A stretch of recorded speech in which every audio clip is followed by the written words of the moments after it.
about I want to discuss. I don't know why this camera's on. I want to discuss masculine and feminine. What it is, in my opinion, or how it applies, and humans, whether regardless to how you understand or reason or feel or perceive the world, this planet has a these living organisms on this planet that we are a part of. We have There's two types of ways that life propagates and continues its line of existence, and that is through reproduction. And there's two types of reproduction. There's sexual reproduction and there's asexual reproduction. We can we can argue the point about there being other ways for things to reproduce, but there are basically two ways that reproduction works. Um, in that, within that understanding, there are asexual creatures, which are mother-daughter cells. The parent cell gives birth to the child cell. The relationship in nature with sexual reproduction, it always implies that gives birth, the thing that carries the egg, um, the thing that carries the egg that is responsible for new life being born from the egg as a fetus and becoming an actual individual organism with its own agency. That entity is always the mother. The thing that fertilizes the mother is always the father. So the thing that has the organs that produce the spores or the pollen or the sperm, those are the main ones. That thing is always the male. So the male always um, inseminate. Well, I don't want to say inseminate. The male always fertilizes the female. So from those, from that, the complexity of animal organisms gives rise to the principles of masculine and feminine. Because sexual creatures that give birth to offspring that take care of their offspring. Hi, good morning. That also take care of their offspring are the ones. My toupee on my chin. It's a beard. Unfortunately, the top is gone. So, but I digress. The um Within the role of people having children, well, in the role of animals that give birth to children and also take care of those children, the energy of that is what gives rise to the masculine and the feminine. Because in higher and more complex animals, for lack of better terms, all the way up to us, the gender role of the male and the female gives rise to masculine and feminine because it is a social aspect of the mind. It doesn't mean it is a social construct. It means that men and women have very specific roles based on their gender, based on their sexual organs and the physical layout of their bodies. And because of that, your thoughts, which can only be expressed through your physical form, is influenced by your physical form. So the thinking process of males and the thinking process of females has evolved based on the influence of the physical form of being a man or being a woman. Masculine and feminine is a way for social creatures, predominantly humans, to have a developed interaction based on that. And I think what the real issue is in society is that the principles of masculine and feminine are only necessary for raising children. It's necessary for trying to form social bonds with a sexual partner, and it's necessary for those bonds between those two sexual partners to be in a way that allows them to align themselves so that they can maximize their capacity to successfully produce and raise and rear children. And I'm starting to understand that the idea of masculine and feminine within society being applied universally is kind of redundant, right? It's not necessary for me as a man to go into a gas station and be manly when all I'm trying to do is buy a bag of chips. It's not necessary for a female to, go into a gas station and be extraordinarily feminine when all she's trying to do is buy a bag of chips. It's only actually necessary for me to express the degrees of my masculinity when I'm interacting with a female that I'm trying to mate with. And I know that's a super arbitrary thing to say and the way that I'm saying it, but if you think about it, when it comes to social interactions, the only time that I really need to express my physical strength and my physical prowess and my physical being is to prove to a potential mate that I'm strong enough to protect her and the offspring. And the flip side of that is if I am a more feminine male, then expressing that allows the female to know that she needs to be more masculine in the social dynamic of the relationship. Because you can't really. You have a booger. Do I? No, I don't think so. Because, hi. Because the reality of interactions is that it's not really necessary to engage in all of the lying and scheming and manipulation. All of the things that girls do are necessary and important for young females to protect themselves from potential threats and dangers, and the capacity by which men are dangerous and a threat to them and to each other. So I get it. But when it comes to trying to form a functional, stable relationship, you have to step out on um, being vulnerable. You have to open yourself up to the possibility of being taken advantage of, hurt, injured, wounded, broken, because there's no other way to do it. Love requires a sacrifice. It doesn't mean that you have to be sacrificial. It just requires that condition of openness and vulnerability.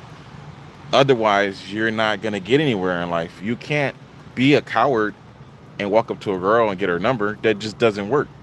You can be a coward and have her walk up to you and give you her number, but that puts you in that feminine role. Now you are no longer going to be the dominant in the role in the relationship because you've already established that she's going to be the dominant in a relationship.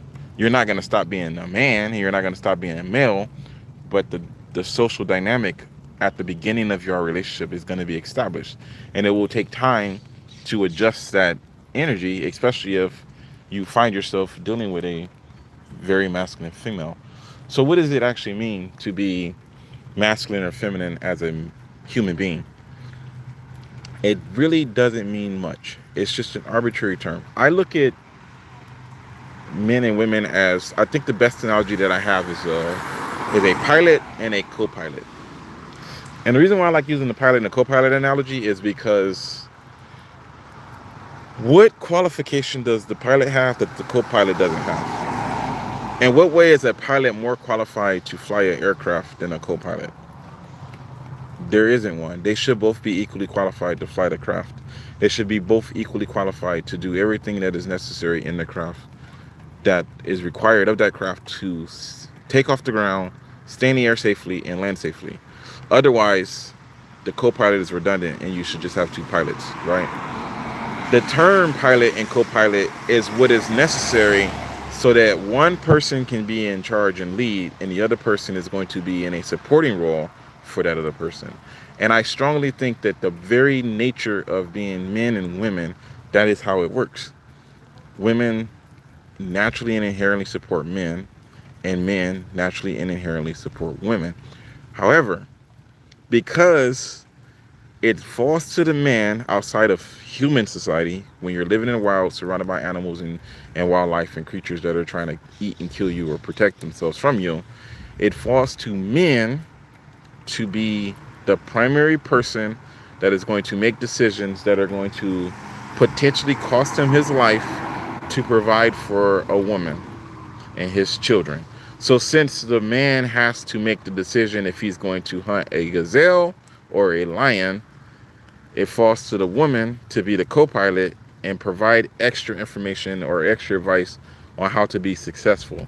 And a woman might say, it will probably be easier for you to go get the gazelle. That's probably an easier thing for you to do. So let's not hunt the lion today. Let's go try to find a gazelle, right? That is a feminine woman operating her feminine energy to help her man provide for the family, right? A masculine woman is like, I want to watch you fight a lion, right? And he looking at her like, but I don't really want to fight a lion. Can we just eat the gazelle? Well, I don't really want to eat gazelle today. I want to watch you fight a lion, right? So they come together and they decide this is what we're gonna do. And then he goes out and he fights a lion and he loses the fight, but he doesn't die. And then they don't get to eat.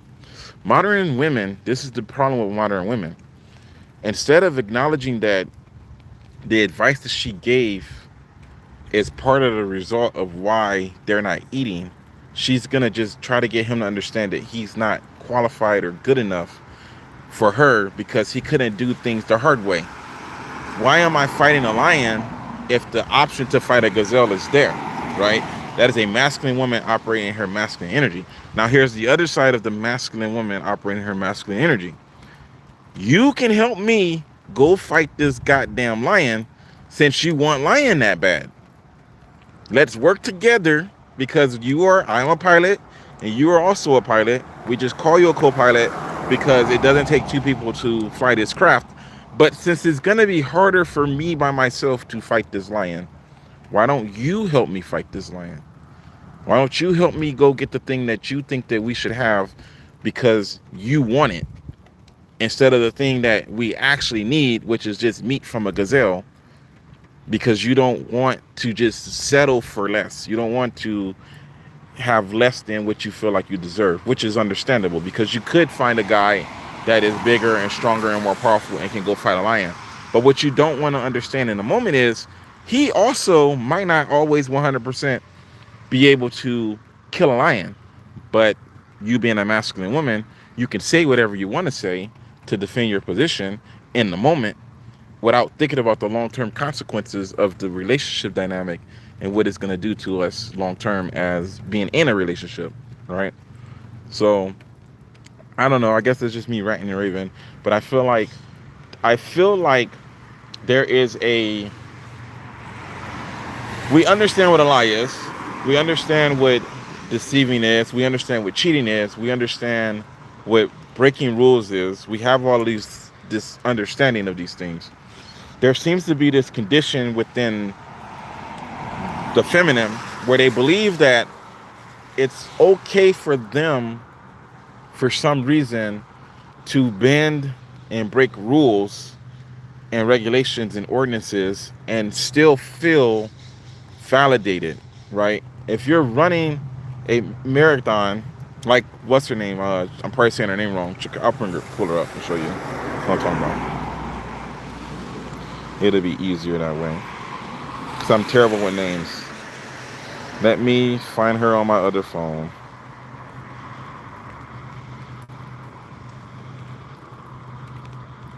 One second.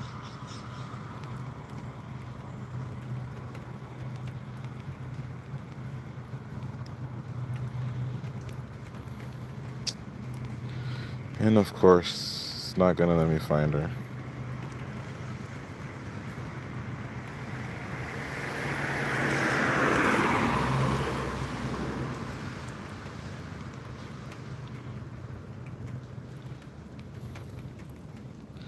Why won't you?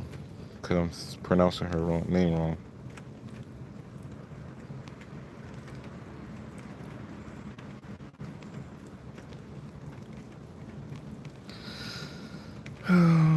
One moment. I'm working on it.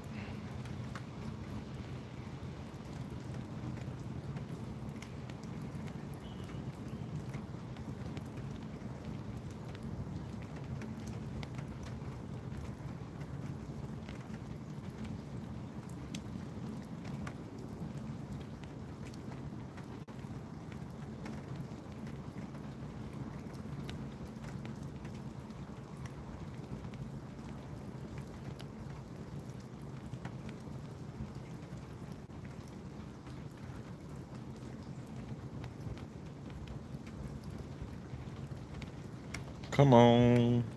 It's coming.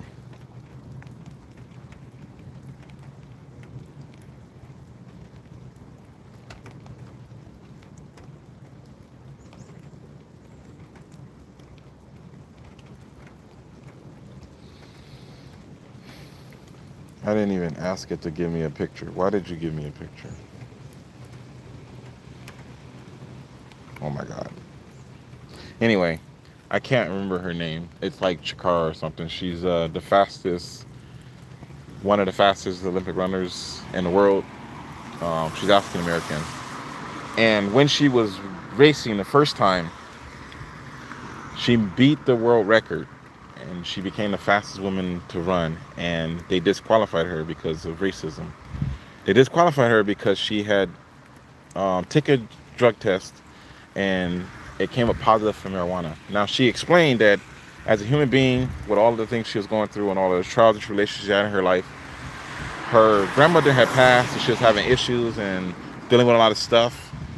Like, you're an Olympic runner, so I can only imagine the stress of that. But she just did it to calm her nerves, right? So they disqualified her and said that her run wasn't valid because the rules, that they created were being used against her, right? So what she did was she beat her own time, right? So she was the fastest woman on the planet. So she was the fastest runner. She didn't argue with them or debate them. She just beat her own time, right? Now, for some reason, we live in a society right now that somebody will be perfectly okay with cheating to get that title and feel entitled. They didn't do the work.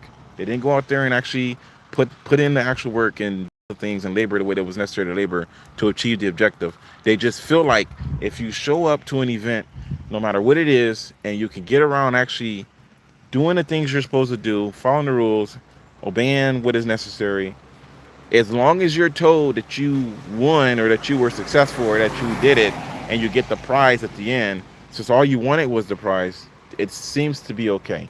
And for some reason in this world, the vast majority of women disassociate. See, men that cheat know that they're cheating. Men that lie are aware that they lie. Men that are doing things underhandedly know that they're doing things underhandedly. They don't pretend.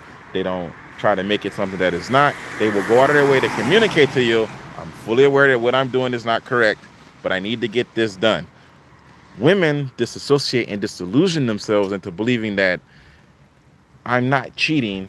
I'm just being successful in what I'm doing a different way. I'm not breaking rules. I'm just bending them a little bit so that I could be successful. And that's perfectly fine, except society is perfectly okay with women doing that. Society is not okay with men doing that.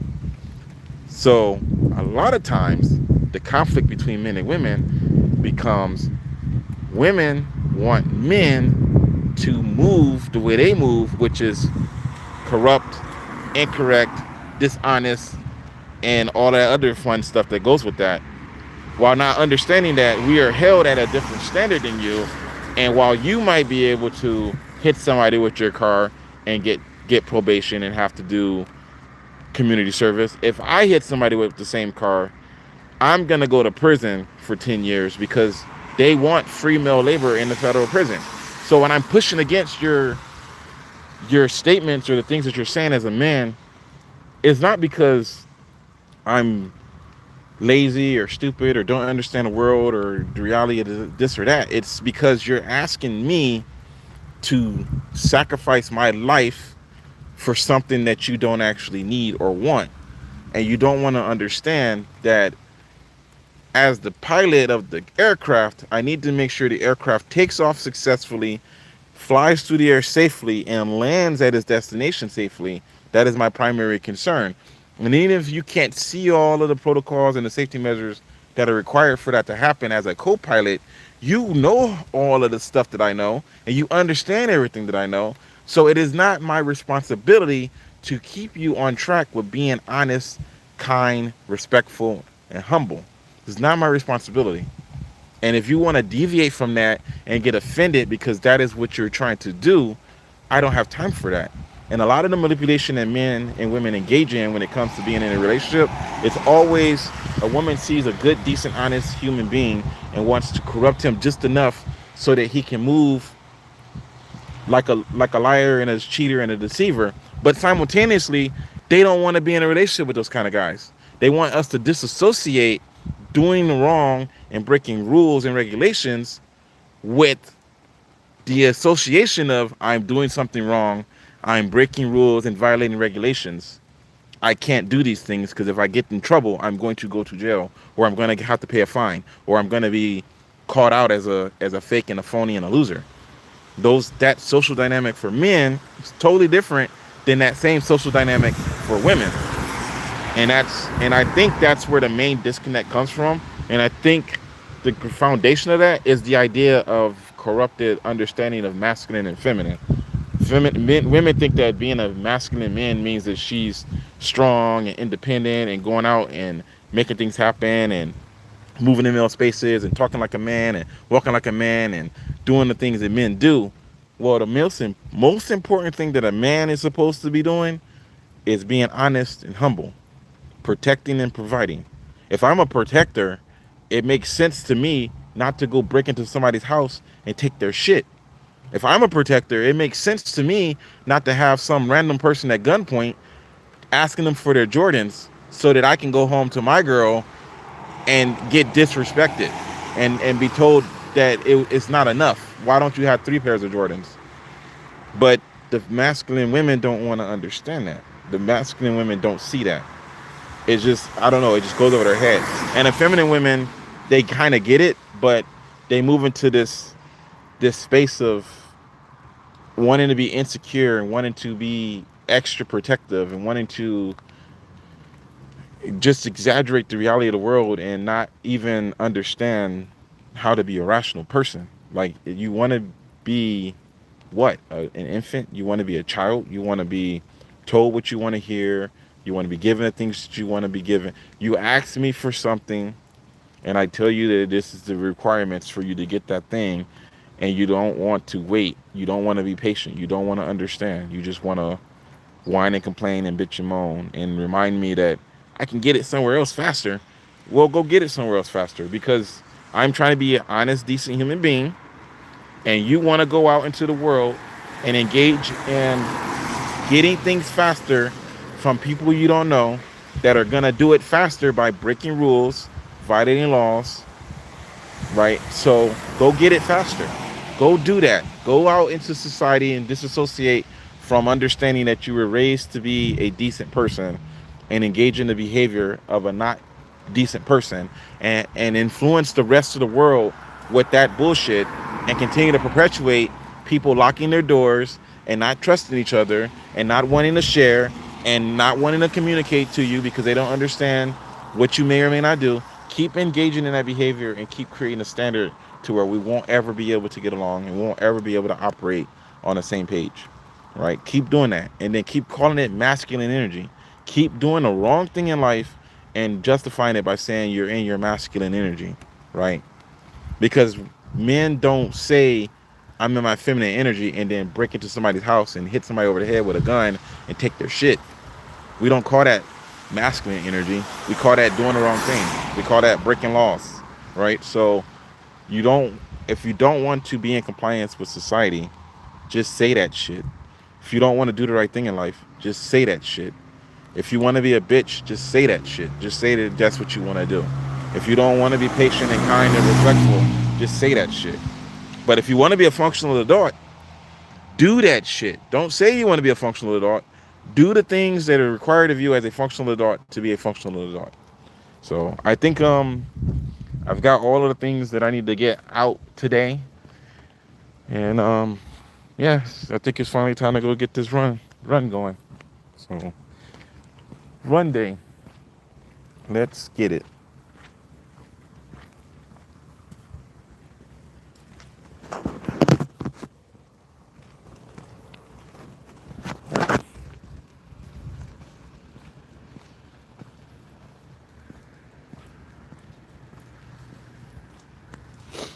I probably should go.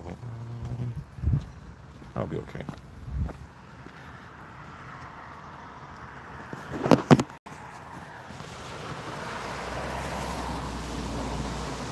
Rocking up and down the floor. My head is an animal. I think I am gonna go use the restroom. I'll do a part two.